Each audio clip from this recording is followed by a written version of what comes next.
Latihan bersama Tolatmal Oruda 2026 antara Angkatan Laut Indonesia atau TNI AL dan Angkatan Laut Rusia resmi dibuka di Vladivostok, Rusia, Sabtu 25 Juli 2026 kemarin. Upacara pembukaan berlangsung meriah dengan suguhan tarian alias yel-yel perang khas Nusantara yang dibawakan oleh para pelaut Indonesia. Atraksi tersebut disaksikan langsung oleh para kru kapal perang dari kedua negara, termasuk awak kapal korvet Zoveskaya dari Armada Pasifik Rusia dan KRI I Gusti Ngurah Rai milik TNI AL.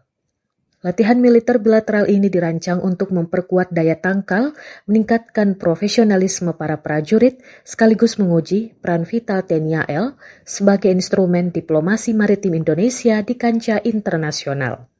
Selanjutnya, porsi utama latihan berupa manuver tempur di Laut Jepang dijadwalkan dimulai pada Selasa 28 Juli 2026.